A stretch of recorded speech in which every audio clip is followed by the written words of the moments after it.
Hello students, welcome to Areva Genius. इस particular video में हम बात करेंगे अपने लेक्चर 3 ऑफ मार्केटिंग का।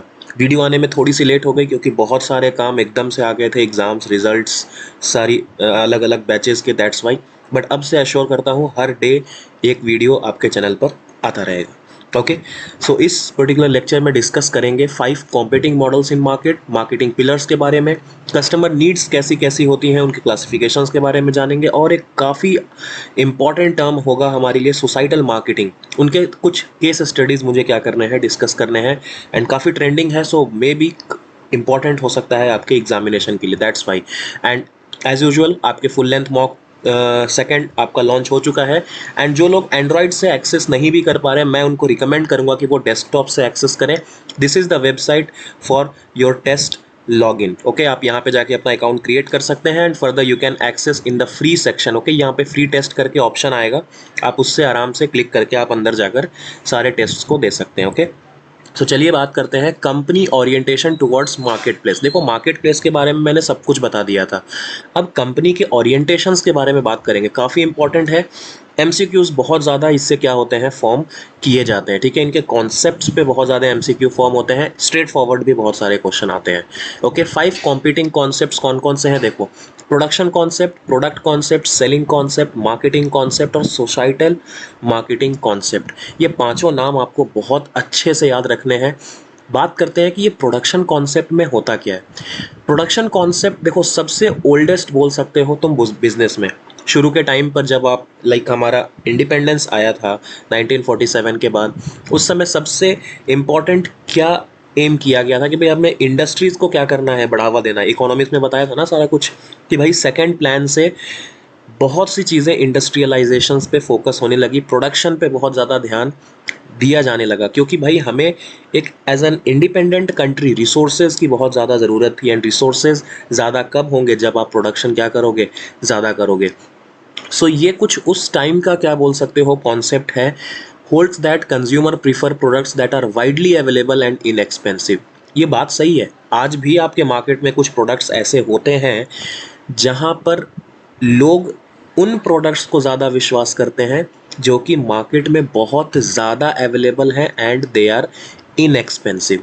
सर, इस प्रोडक्शन कॉन्सेप्ट का केस स्टडी बता दो ना। तो देखो, केस स्टडी के बारे में बात करें तो हीरो होंडा का एग्जांपल ले लो।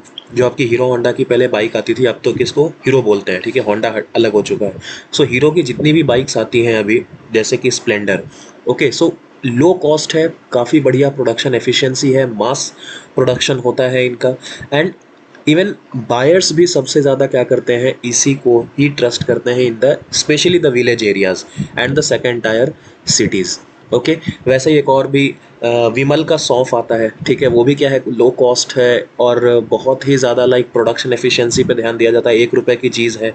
एंड बहुत ही ज़्यादा मास डिस्ट्रीब्यूशन पे बिलीव करते हैं एंड वाइडली अवेलेबल करवाया जाता है, तभी जाकर कंज्यूमर्स क्या करते हैं, इन प्रोडक्ट्स को प्रीफर करते हैं। तो ये देखो एग्जाम्पल, तो देखो कैसा भी हम लोग क्या कर सकते हैं, ले सकते हैं। नेक्स्ट बात करते हैं प्रोडक्ट कॉन्सेप्ट का। प्रोडक्ट कॉन्सेप्ट थोड़ा सा क्या है, अपोजिट है प्रोडक्शन कॉन्सेप्ट का। प्रोडक्ट कॉन्सेप्ट बिल्कुल भी प्रोडक्शन मास प्रोडक्शन के वे में बिल्कुल भी वर्क नहीं करता। प्रोडक्ट कॉन्सेप्ट में क्या होता है कि जो भी कंपनीज हैं वो अपने ही प्रोडक्ट को सुपीरियर एंड इम्प्रूव करने में टाइम लगा देते हैं। बट एक चीज़ है कि कंज्यूमर्स का ध्यान नहीं रखते, कंज्यूमर से फीडबैक्स लेकर ये इम्प्रूवमेंट नहीं करते, सुपीरियर प्रोडक्ट्स अपने हिसाब से बनाते हैं, अपने R&D टीम के हिसाब से बनाते हैं। सो एक चीज़ तो यहाँ पर ये आ जाती है कि कंपनी ये समझती है कि हम जो भी प्रोडक्ट क्या करेंगे, लॉन्च करेंगे, वो सामने वाले को पसंद आएगा, बिना जाने कि एग्जैक्टली उनकी नीड क्या है। दैट्स वाई इस कॉन्सेप्ट को बोला गया मार्केटिंग मायोपिया। ओके, और इससे रिलेटेड ये जो वर्ड जिन्होंने यूज़ किया उनका नाम है थियोडोर लेविट। बहुत इंपॉर्टेंट है, इन्होंने ग्लोबलाइजेशन वर्ड भी क्या किया था, इंट्रोड्यूस किया था। एंड इनका नेम काफ़ी इंपॉर्टेंट है इन मार्केटिंग। ओके, तो ये नाम ध्यान में रखिएगा, इंपॉर्टेंट है। ओके, सो दैट्स वाई इस प्रोडक्ट को, इस कॉन्सेप्ट को ये भी बोला जाता है that it defines the temporary और the narrow minded approach while marketing their product. देखो, ऐसा नहीं है कि इस अप्रोच से नहीं चलती है चीज़ें, it depends upon the types of product also. Product concept का बहुत ही बेस्ट एग्जांपल है एप्पल। ओके, और प्रोडक्शन कॉन्सेप्ट का बहुत ही बढ़िया एग्जांपल है आपके Chinese phones, specially Redmi phones हर जगह अवेलेबल थे। ठीक है, अभी जब तक ये हार्डवेयर चेंज का जो आपका क्या है पूरा मुहिम जब तक से स्टार्ट नहीं हुआ था, उसके पहले तक क्या थे, हर they were readily available in each and every kind of electronic shops. Yes और नो? सो काफ़ी इनएक्सपेंसिव था, वाइडली अवेलेबल था, एंड इवन जो भी उनके फर्दर डेवलपमेंट्स थे उनके हिसाब से लोग इनको काफ़ी ज़्यादा प्रीफर करने लग गए थे, आज भी प्रीफर करते हैं। ओके, सो प्रोडक्शन कॉन्सेप्ट का एग्जांपल है Chinese electronic items, product concept का एग्जांपल क्या है, आपके एप्पल प्रोडक्ट्स। ओके, सो एक टर्म यूज हुई है मार्केटिंग मायोपिया, जो कि काफ़ी इंपॉर्टेंट है। सो इसका मतलब क्या होता है, when a firm changes the marketing focus from customers to its product और the company itself, it is also called marketing myopia. देखो, एप्पल की अगर मैं बात करूँ तो it's not specifically only focusing on the product concept, it is focusing on the other marketing concepts also। ठीक है, बट काफ़ी अच्छा एग्जाम्पल एप्पल भी है, इसलिए मैंने इस चीज़ को आपको बताया। ओके, मार्केटिंग मायोपिया वर्ड काफ़ी इंपॉर्टेंट है, और ये जो सेंटेंस है कि भाई जब हमारा फोकस, मार्केटिंग फोकस कस्टमर से हटकर अपने प्रोडक्ट पे आ जाता है, सो इसको ही क्या बोला जाता है नॉर्मली, बस marketing myopia. Okay, next concept है सेलिंग कॉन्सेप्ट। सेलिंग कॉन्सेप्ट में जो बिजनेस है वो ये बिलीव करती है कि अगर हमने अपने कस्टमर को अलोन छोड़ दिया या फिर ऐसा ही छोड़ दिया तो ये हमारे प्रोडक्ट्स को नहीं खरीदेंगे। सो दैट्स वाई कंसिस्टेंटली एक aggressive selling and promotional effort दिखाया जाता है इन बिजनेस कंपनीज के द्वारा। एग्जाम्पल, अन अकेडमी। ओके, ऑफेंडेड होने की ज़रूरत नहीं है, देखो it's just a case study. Okay, like Byju's हो गए, अन अकेडमी हो गए, ये कभी भी लाइक अपने जो भी काउंसलर्स हैं उनको कभी भी स्टूडेंट को ये छोड़ते नहीं। ठीक है, कंसिस्टेंटली इनको ये एक aggressive selling and aggressive counselling के तहत ये क्या करते हैं, अपना प्रमोशन कंटिन्यू रखते हैं एंड सिमुलेट करते हैं कि वो अपने प्रोडक्ट्स को क्या करें, उनको बाई करवाएं। ओके, तो एक तो देखो कॉन्सेप्ट हो गया सेलिंग वाला। लास्ट में देखो यहाँ पर इस वाले पर्टिकुलर स्लाइड में आपको बताता हूँ मार्केटिंग कॉन्सेप्ट के बारे में। अब मार्केटिंग कॉन्सेप्ट का क्या है, बहुत पहले का, लाइक ये सेंट्रल टेनेट बोल सकते हो, एक बिलीफ था बहुत पहले का। ठीक है, कि आप जब क्या करोगे, अपने प्रोडक्ट्स को मार्केट करोगे, ये 1950s में ही स्टार्ट हुआ। तो अब जब मार्केट करोगे तो क्या होगा कि आपके कॉम्पिटिटर्स से एक डिफरेंट वैल्यू आपके इंस्टीट्यूशन की क्या होगी, क्रिएट होगी, आपके बिजनेस की क्रिएट होगी। Okay, and you will be better in delivering your products and you will be better communicating your customer values to your choose and target markets. Okay, जो भी आपका टारगेट मार्केट है आप उसमें प्रॉपरली अपने information को create करोगे, product को डिलीवर करोगे एंड अपने कस्टमर वैल्यू के हिसाब से उनसे कम्युनिकेट भी कर पाओगे थ्रू द मार्केटिंग। एंड इसी का जो फर्दर कंसीक्वेंस आपको देखने को मिलता है, that is the satisfaction inside the customers. Marketing concept की बात करें तो बिल्कुल ये 4 पॉइंट्स आपको रटने हैं। द टारगेट मार्केट, 4 पिलर्स होते हैं मार्केटिंग कॉन्सेप्ट के, कौन कौन से, target markets, customer needs, integrated market and profitability. आपका टारगेट मार्केटिंग क्या है, मतलब आपका जो टारगेट मार्केट है वो क्या है, कस्टमर की नीड क्या है, इंटीग्रेटेड मार्केटिंग सोचनी है आपको कि भाई इसके बाद का भी पार्ट आपको क्या करना है, इंटीग्रेट करना है, जैसे सीआरएम की बात करते हैं। एंड लास्टली प्रॉफिटेबिलिटी, जो कि एक बिजनेस का क्या है, फाइनल एम होता है। ठीक है, सो ये 4 पिलर्स हैं जिस पे अपना मार्केटिंग कॉन्सेप्ट क्या होता है, डिफाइंड होता है। So marketing concept holds that the key to achieve the organisational goals consists of company being more effective than its competitors. कौन कौन से टर्म्स में, creating, delivering and communicating the customer value. Customer value को आपको create भी करना है, deliver भी करना है, उनसे कम्युनिकेट भी करना है। तो ये चारों पॉइंट्स आपको दिमाग में बिल्कुल बिठा के रखना है, इंपॉर्टेंट है। ठीक है, डायरेक्टली एमसीक्यूज के फॉर्मेट में आता है। फिर भी बहुत बार कंपनी क्या होती है, अपने टारगेट मार्केट को डिफाइन करने के बाद भी कस्टमर नीड्स को फुलफिल नहीं कर पाती। ओके, क्योंकि this is not a very easy task, ये one of the difficult task होता है किसी भी कंपनी या बिजनेस के लिए। ओके, बहुत सी चीज़ें होती है, क्योंकि देखो कस्टमर के माइंड को पढ़ना बहुत इंपॉर्टेंट होता है, बिकॉज उनके नीड्स बहुत डिफरेंट डिफरेंट होते हैं। ठीक है, कुछ कस्टमर स्टेट कर देते हैं कि भाई मुझे ये चाहिए, किसी को रियली में ज़रूरत होती है, कोई स्टेट भी नहीं करते कि भाई मुझे इस चीज़ की क्या है ज़रूरत है। कुछ के अंदर से क्या होती है, अंदर से कुछ इच्छा होती है कि भाई मुझे ये भी चाहिए, और कुछ के सीक्रेट नीड्स भी होते हैं। तो भाई इनको कैसे समझोगे, यही तो समझना सबसे इम्पोर्टेंट हो जाता है किसी बिजनेस के लिए। और समझने के बाद ये नहीं कि बस समझ के अपने दिमाग में रखना है, execution is also equally important, then only you will be the successful one. Okay, so यहाँ पर ये 5 टाइप्स की नीड्स को भी अपने को क्या करना है, पढ़ने का है। वो कौन कौन से हैं? Stated needs. स्टेटेड नीड्स में क्या है, बस आपने बोल दिया, लाइक अपने आपने आपकी नई नई शादी हुई है, आपकी वाइफ ने बोला मुझे क्या चाहिए, कार चाहिए, she had stated. Okay, but कोई नीड नहीं है, क्योंकि भाई आपके पास पहले से ही क्या थी, एक कार थी। ओके, बट उसको क्या चाहिए, नया मॉडल चाहिए, so she had simply stated. There is no guarantee कि भाई क्या हो जाएगा, फर्दर सेल होगा। तो आपको पहचानना है कि भाई उसकी बीवी रियली में क्या है, इंटरेस्टेड है कि नहीं है, या फिर बस ऐसे ही बोल रही है, क्योंकि भाई नई नई इच्छा जागते रहते हैं बस। तो वही वाली बात है। एक होता है रियल नीड। रियल नीड, इन पे बहुत मोस्टली फोकस करते हैं जो मेजर बिजनेस होते हैं। ठीक है, I want a car for going to work with low operating cost. अगर देखो रियल नीड कैसे पता चलेगा, अगर आप किसी को जानना चाहते हो कि भाई वो रियली इंटरेस्टेड है कि नहीं, so you have to see their background, उनका प्रोफाइल जानो। ठीक है, अगर कार उसको खरीदना होगा तो पहले ये तो जानो कि उसको किस पर्पस के लिए लेना है। अगर वो कहीं जॉब नहीं कर रही, अगर उसको कहीं जाना नहीं है, she is settled in a well improved colony जहाँ पर इन सारी चीज़ों की ज़रूरत नहीं, ये चीज़ें आपको क्या करनी है, पॉइंट आउट करनी है।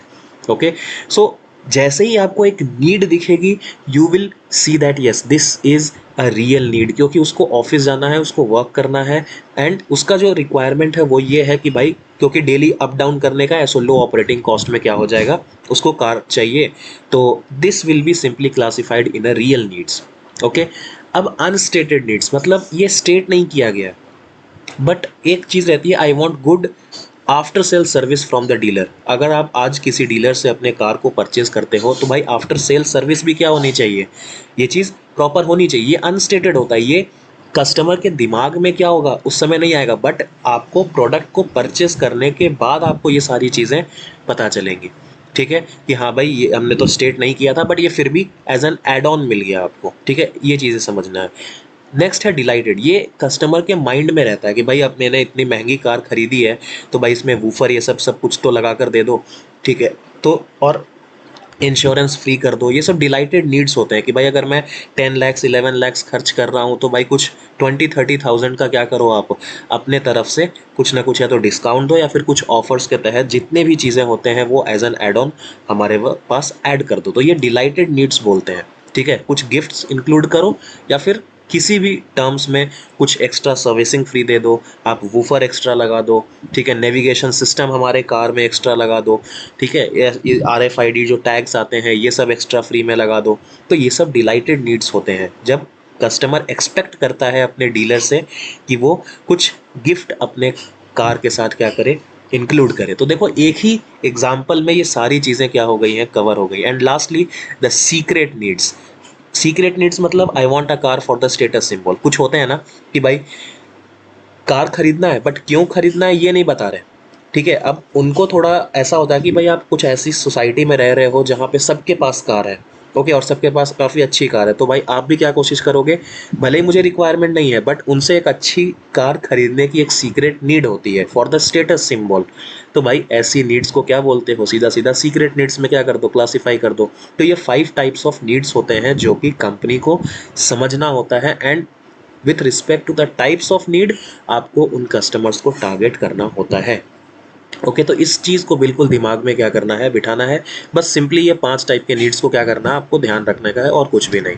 ठीक है, lastly very very important, that is the societal marketing concept. Societal marketing concept आजकल बहुत ज़्यादा फेमस है, और इस पे बेस्ड मैं आपको रिसेंट के 2 केस स्टडीज़ आपको बताना चाहूँगा। ओके, यहाँ पर क्या है कि जो भी ऑर्गेनाइजेशन है या फिर जो भी बिजनेस है, वो कस्टमर के नीड्स, वांट्स, इंटरेस्ट, या फिर जो भी अपना टारगेट मार्केट है उसमें ये तीनों चीज़ों पे क्या करेगी, ध्यान देगी। Okay, and customer satisfaction and बहुत सारी चीज़ों पे ऑटोमेटिकली वर्क तो करेगी, बट साथ ही साथ कस्टमर के सिक्योरिटी एंड कंज्यूमर या फिर सोसाइटी के वेल बींग के तहत क्या करेगी वो चीज़, मार्केट करेगी। जैसे एक बहुत नॉर्मल सा एग्जांपल मैं आपको देता हूँ, रिसेंट में डोमिनोज का। डोमिनोज ने क्या किया, अभी आपने बहुत सारे एड्स भी देखे होंगे डोमिनोज के, कि अगर आप वैक्सीन लगवाते हो and if you show that then you will be getting 400 off on your pizza orders. तो भाई इससे क्या है, वो ये शो कर रहे हैं कि that we care for this social cause. और इससे क्या होता है, एक बहुत पॉजिटिविटी डेवलप होती है। आज आप खुद देखो, आप आज खुद क्या करते हो, मोटिवेशनल वीडियोस देखते हो। आप मोटिवेशनल वीडियोस देखने के बाद आप उनसे मोटिवेट होते हो, उनके लिए एक पॉजिटिविटी डेवलप होती है। इन द सेम मैनर जब आप मार्केटिंग करते हो and you show that you care for your society, then उस पर्टिकुलर बिजनेस के लिए एक पॉजिटिविटी क्या हो जाती है, डेवलप हो जाती है। एंड अगर आप काफ़ी बढ़िया डिस्काउंट भी देते हो तो भाई एक तरह से आपके प्रोडक्ट की मार्केटिंग भी हो जाती है एंड वो कस्टमर के दिमाग में भी बैठ जाता है that this particular business cares for our social cause. So next time एक पॉजिटिविटी के तहत ही आप उनके प्रोडक्ट्स को ज़्यादा कंसिडर करोगे। समझ में आया? यही नहीं, ये तो चलो ठीक है, वैक्सीनेशन का काम हो गया। वैसे ही कॉज रिलेटेड, अब आपको पता होगा, जनरल नॉलेज का बहुत ही बढ़िया क्वेश्चन आपका निकल कर आ गया that in Tokyo 2020 Olympics who was the very first to win the medal for India. तो मीराबाई चानू का आपने नाम सुना होगा। सो भाई मीराबाई चानू को डोमिनोज वालों ने क्या किया, life time free pizza provide किया। तो भाई न्यूज़ में कैसे निकल कर आया that it is a heart winning gesture by Domino's India. तो so this is a kind of societal marketing. You have to understand all this things and ये जो मार्केटिंग कॉन्सेप्ट है ये बहुत इंपॉर्टेंट है आपके DFCCIL एग्जामिनेशन के लिए भी, बिकॉज DFCCIL भी सोसाइटल मार्केटिंग कॉन्सेप्ट को क्या करेगा, आगे बढ़ावा देगा। क्योंकि वो फिक्र करेगा किस चीज़ की, भाई ये सब ठीक है, वैक्सीन ये सब का तो चलो फिक्र करेगा, बट वो इन्वायरमेंट से रिलेटेड क्या करेंगे, सोसाइटल मार्केटिंग कॉन्सेप्ट अपनाएंगे। कौन? DFCCIL। That's why this marketing concept is very very important and directly नहीं तो इनडायरेक्टली ज़रूर इनसे क्वेश्चंस आने की क्या है, फुल पॉसिबिलिटी है। ओके, सो इतना तो देखो सब कुछ समझ में आया। सो ये सारे मार्केटिंग कॉन्सेप्ट्स आपको समझ में आए होंगे। तो आपने क्या क्या सीख लिया, नीड्स को जान लिया, कस्टमर नीड्स के बारे में जान लिया, मार्केटिंग कॉन्सेप्ट के जो पिलर्स हैं इनके बारे में बिल्कुल मत भूलना, बिल्कुल दिमाग में रट लो। ओके, एंड उसके पहले हमने क्या देख लिया कि भाई ये जो 5 मार्केटिंग के कॉन्सेप्ट्स हैं इनको भी देखा, और लास्ट में सोसाइटल मार्केटिंग का एग्जाम्पल भी हमने क्या किया, समझा। सो इस वीडियो को यहीं पे पॉज करता हूँ, एक और वीडियो में शाम को आपके लिए वापस से क्या करूँगा, पोस्ट करूँगा। Okay, so that's all about this particular lecture. And अब बिल्कुल भी लेक्चर्स में डिले नहीं होगा, डेली लेक्चर्स आपके पास आएंगे। ओके।